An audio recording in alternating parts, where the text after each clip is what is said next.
Good morning. This is Jason Dean coming live at you again for another Film Fanatic show. This is a very special edition. This is a little bit of a different show, more or less something I've never done before, and I was thinking about it after I got home last night.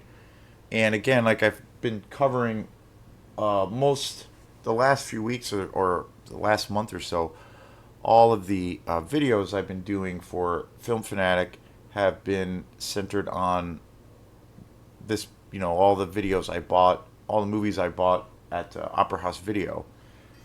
So I'm working my way through it, and I had another movie coming up that I was really eager to watch, and it turned out that when I seen it, I'd only seen it once. I saw it once about probably about 2 years ago, and then I came across it at Opera House Video, so I snagged it, and it's the only movie that I'm aware of that is in the collection that's like technically a sequel. So I thought, okay, maybe I'll do that. Maybe I'll watch the original plus the sequel. So that's what today's show is going to be all about. It's a little bit of a different format.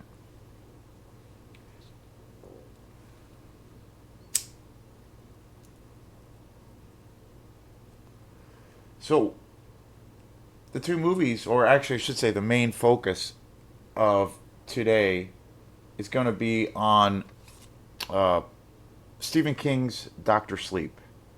This is a sequel to the classic original, my favorite Kubrick film of all time, and that is, of course, The Shining. I did a show on this where I covered and talked about this movie, and I also did a bunch of videos of where I might have I think I might have left out one or two. I think it was Killer's Kiss was the only one, because it's the only one I've never actually seen, so I didn't review it.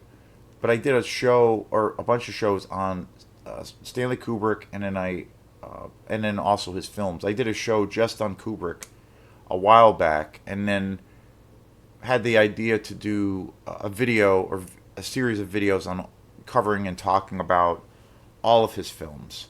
And The Shining is my favorite Kubrick film of all time. It's pretty much overall my favorite like horror film of all time also.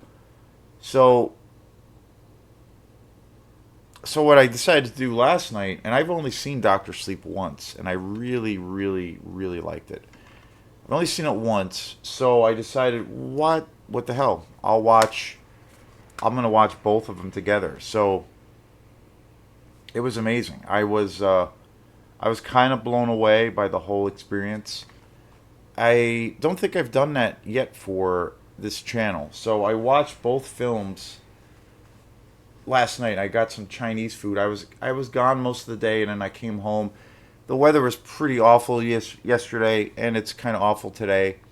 So perfect weather to watch movies. So I had this idea of, well, this was next. Doctor Sleep was next in line for me to watch. So I was like, well, why don't I just do it upright and watch both? So that's what I did. So starting out, without getting so far into my favorite Kubrick film of all time, because there's a show that I did, wasn't that long ago, and when I did the full coverage, pretty much all of Kubrick's films.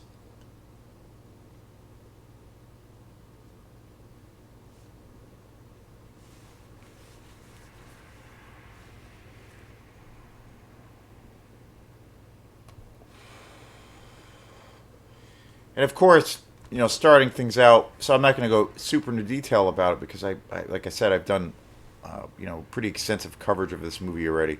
The main focus is going to be on Doctor Sleep, but The Shining again. I mean, this movie is just pure cinema magic right here. It's one of those rare exceptions too. I think that I've seen this movie so many times. I can't even come close to actually saying how many times I've actually seen it. I can't really even estimate it because it's I've seen it so many times that it's like a blur.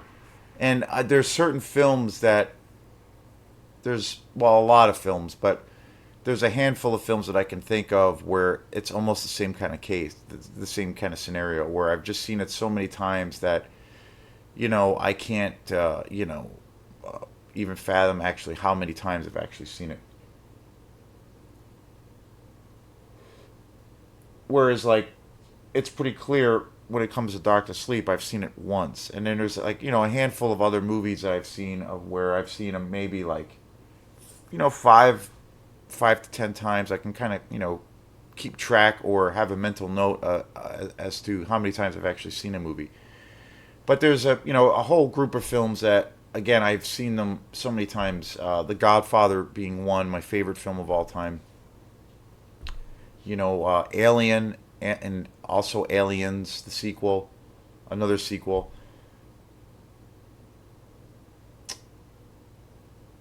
All the President's Men is another film with Robert Redford and Dustin Hoffman. So there's a handful of movies, and of course I'm leaving out a ton of movies. Another one would be the Texas Chainsaw Massacre. So there's a ton of movies, but there's definitely a little bit more of a particular group of films that I have seen an ungodly amount of times, and The Shining is one. And again, I was a little kid when I first saw this film, and it always terrified me. I didn't read, and of course this is based on the Stephen King novel. There are two books that he wrote. I think it was only two in the series: The Shining, and then also Doctor Sleep, which were both written by King, and Doctor Sleep being the sequel. So I did not read the Shining until like probably about 10 years ago or so. Up until that point, again, I had seen this movie already, a bazillion times. So the history around this film is so incredibly deep for me personally.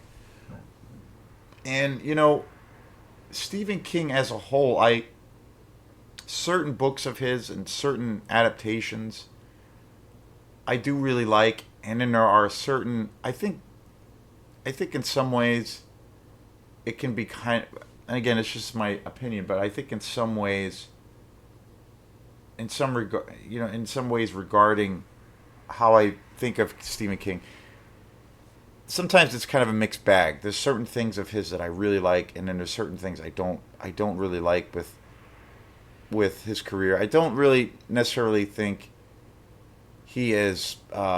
He's probably, well, he's the most popular horror writer out there, and he's definitely the most prolific. But he's probably not my favorite. He's probably, for me or my money, I would say probably not the most consistent.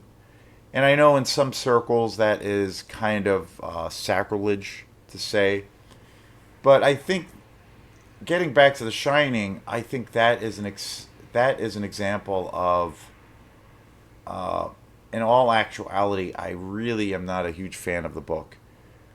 The book, again, it is a classic in a lot of ways, and it really was probably one of his most successful books, and he's really well known because of that story or stories, and also because of the film adaptations. The Shining being, a legendary film in the world of cinema. But I think the what Kubrick did when he adapted The Shining, uh, he trimmed out immense amounts of fat out of the original source material, and really adapted it in a really concise and a real focused way. Whereas I felt like the novel, The Shining, is just got a lot of it. The one of the things that I found with The Shining, the book, was, as opposed to the movie Kubrick's adaptation, was that the Shining, the novel, the book, is a little bit more fantasy driven. It's a little bit more. over the top as far as the fantasy world that is created around the story, particularly around the Overlook Hotel, where Kubrick really trimmed out and cut out a lot of the fantasy elements and kind of went for the more psychological elements and the definitely focused on the horror elements, the kind of the classic, kind of ghost story tropes of the story. And so he more or less, I think, gutted the book and then adapted it to what he felt could really work on the on the big screen. And of course, it's really, it's been a really well noted and a very popular position that that Stephen King has always taken around the adaptation of the Shining, and he's never been a fan. He's always, more or less to a degree, has trashed what Kubrick did, and does not, have.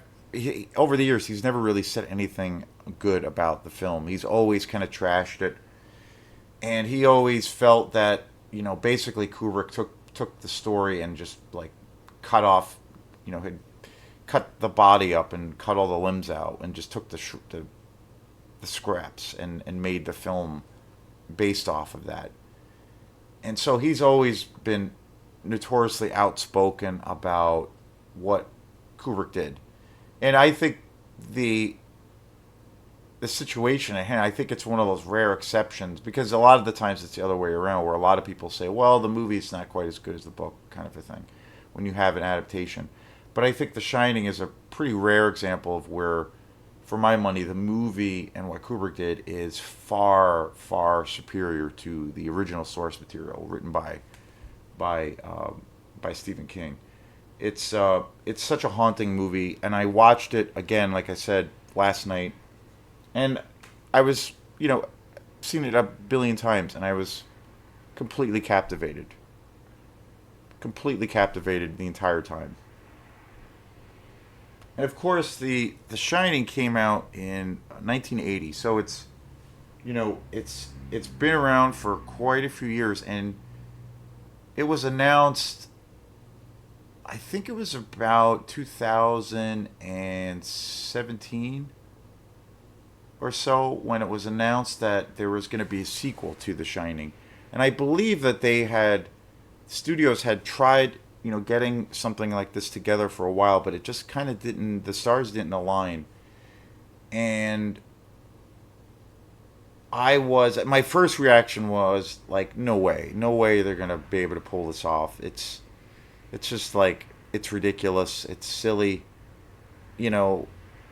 But when I heard that the director who was going to be in charge of the movie was going to be Mike Flanagan, I was really excited. I think Mike Flanagan is one of the best figures in modern horror right now. I think he has been for quite a few years. I think he's one of the most like kind of innovative. I think he's one of the most exciting creative forces in modern horror. Um, he's done a lot of great films. Oculus was probably the first film of his that I saw. Really fantastic movie. Uh, Ouija, the origin of evil. Before I awake. Hush. Uh, just so many great films. And lately he's been doing lots of films for I think they're Netflix originals, but he's been doing these adaptations, these modern adaptations of these some classic Edgar Allan Poe stories, which I haven't seen.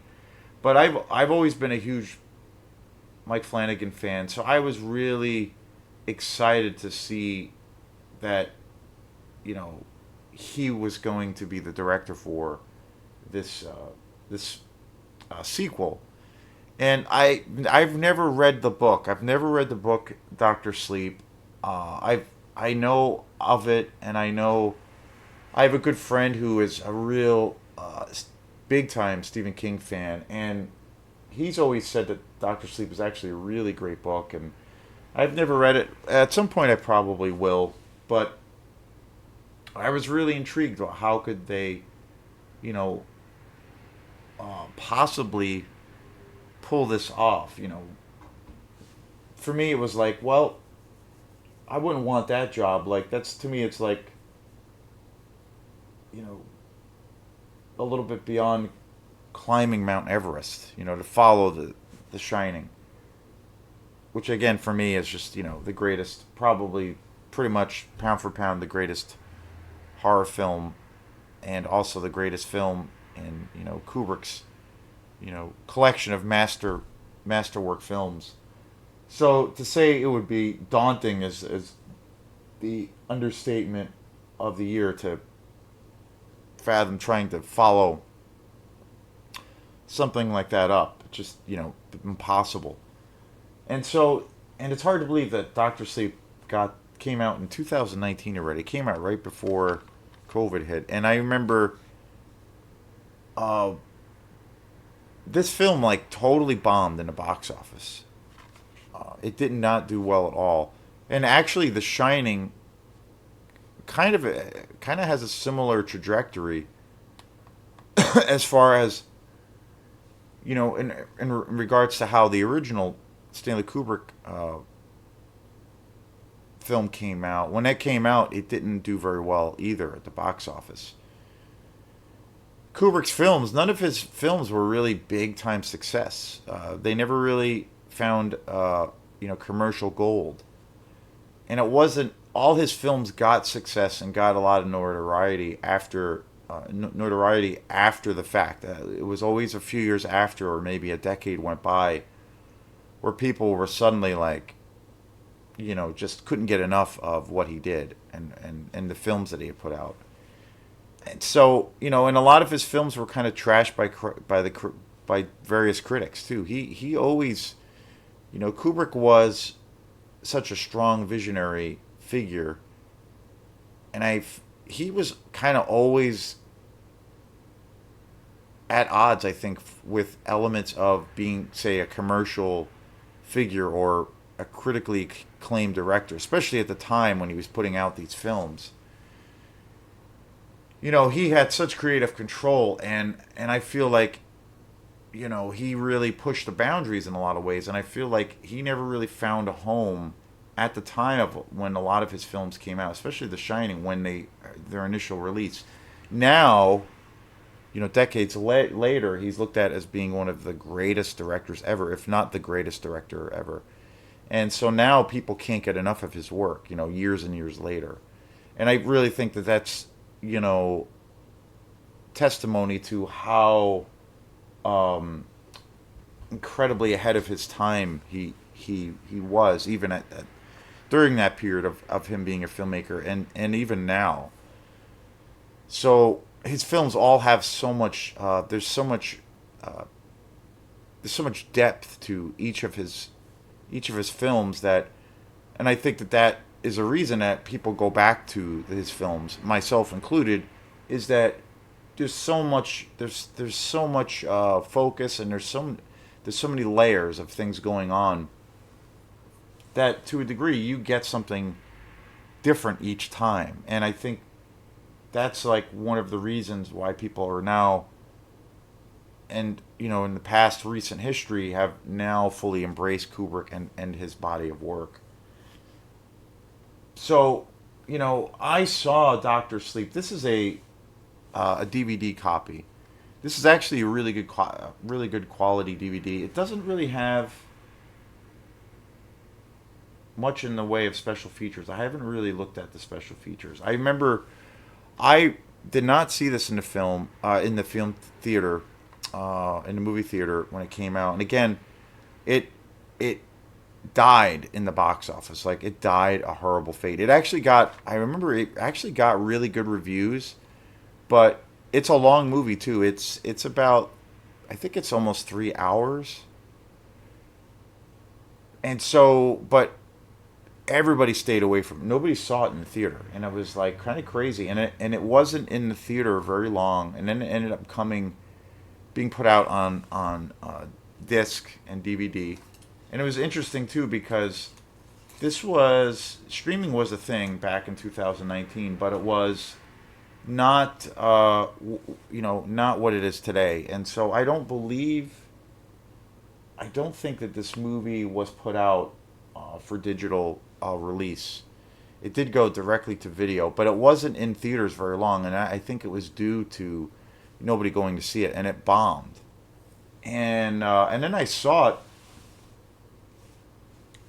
pretty much when it came out on DVD, and I was at first overall I was really skeptical of it, but then I was really excited that Mike Flanagan was involved, and then I finally watched it, and I was kind of blown away by how fantastic of a movie it is. It's I think it's one of the best. When it comes to, it's not a franchise, but when it comes to the scenario of a, you have a legendary film, but then there's also a sequel, or some, and then you have lots of examples of where that one film becomes a franchise. But I think Doctor Sleep, I think, is probably one of the best, one of the greatest, I think, sequels to such a legendary film. I haven't read the book, but from what I've talked to, like I said, I have a good buddy who is a real devout King fan, and he said that what he felt was really fantastic about Doctor Sleep was that it it really paid homage to so many things all at once, where he felt the film was really pretty close to the novel, and also was like kind of a tribute to what King had wrote with both books. But he also felt that this movie was, and this is where I really agree, but he also felt that this Doctor Sleep was a really great, almost to a degree, a love letter to Kubrick's Shining. And it really was a definitive sequel in a lot of ways. The other thing that's so interesting about it is that it really gives you something unique and really different. I love that when a sequel comes out, a lot of the times the ingredients that really help a sequel stick with a really or a real concise kind of storyline, or that to that for that matter, make it very give it that real cohesion is where it gives you something different. It can build upon what's been established in the universe in the previous, in the the film, in the film that came before it, but it will give you something new and fresh, but yet tie it together and take you on that journey. And I feel like Doctor Sleep is a perfect example of that.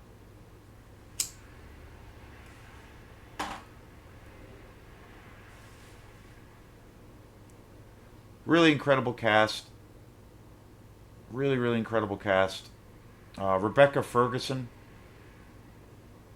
She plays more or less the villain of the film, Rose the Hat. Ewan McGregor plays Danny Torrance, who is of course, the little boy in The Shining. And this film is centered on him. Uh, you see his character grow up to a man, and he becomes this alcoholic, and he still has these kind of clairvoyant powers, and him trying to come to terms with his own kind of personal validation, his relationship to his dad, and the horrific events that he experienced. Kylie Curran is also in this film, and Emily Ann Lind, who is just an amazing actress in this movie. Jacob Tremblay, Zach McClellan, Bruce Greenwood. Really, really good cast in this film. Jacqueline Donahue, she's fantastic. plays Danny's mom. I mean, just a fantastic portrayal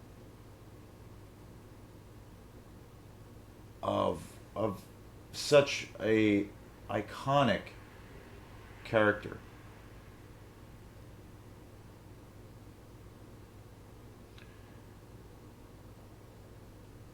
And she basically replicates note for note Shelley Duvall's character. Like, it's unbelievable.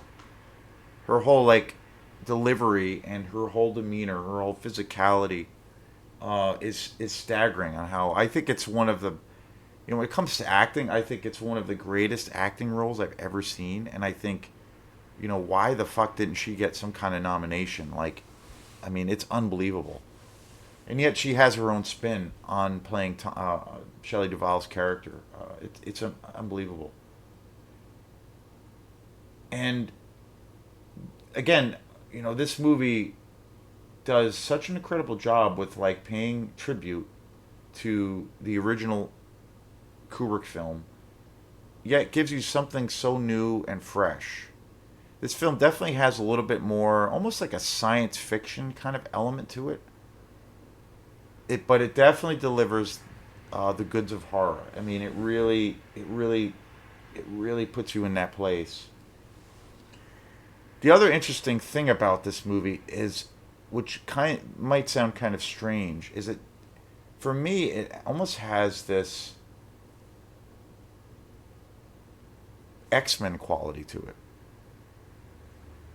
Rose the Hat is this, basically she's like this apparition, this deity who has this incredible power, and she has these minions of these kind of demon like ghost characters, and they basically suck. There's also a vampire kind of aesthetic to what they how they claim their victims, of where they basically suck the soul out of their victims.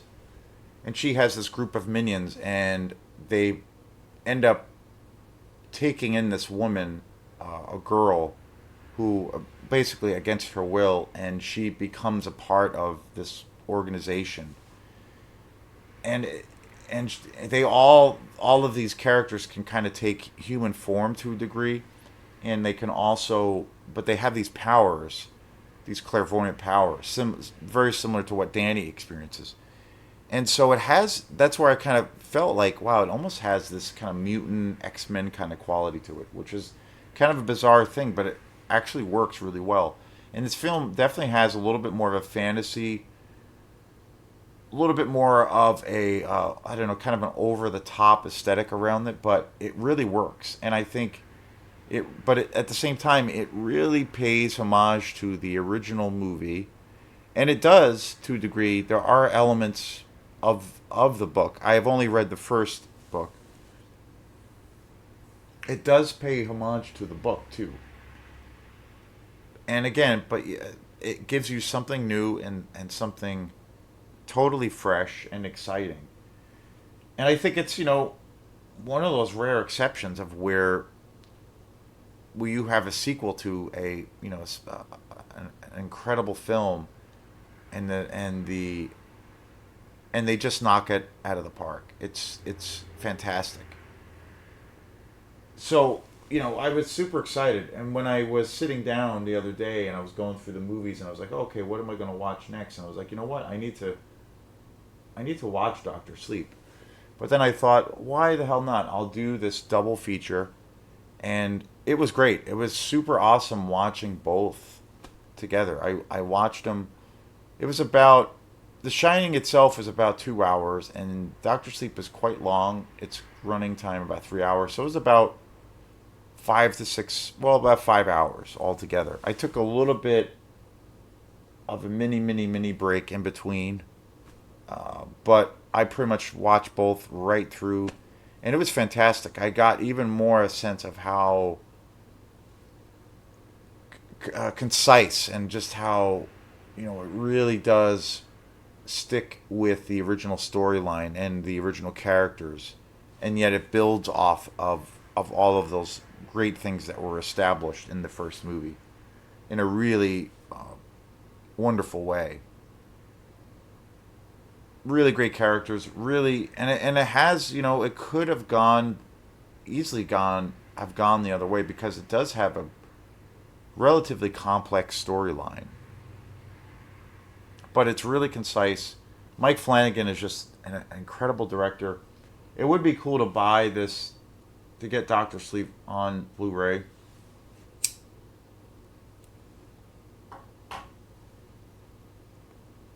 But this particular edition that I bought, and I got this. This was like $2 when I got it at Opera House. It's actually a really good edition. The quality's really good. It's pretty dope, and I'm pretty happy with it. It doesn't like again, it doesn't have many, and it doesn't have much as far as special features go, but it's still pretty fantastic. Really happy with watching this movie. So, as of now, I would say I'm pretty happy with just owning this copy. But if I come across it at some point, finding Doctor Sleep on Blu-ray, I probably would snag it up. But amazing, really really great. One of the best sequels. Mike Flanagan is such a great filmmaker. So I can't recommend it enough. And I think it's a pretty cool way to go if you watch both movies together. It's really exciting, and it's like a horror odyssey. So this is Jason Dean. Thanks again, and we will see you next time. Peace.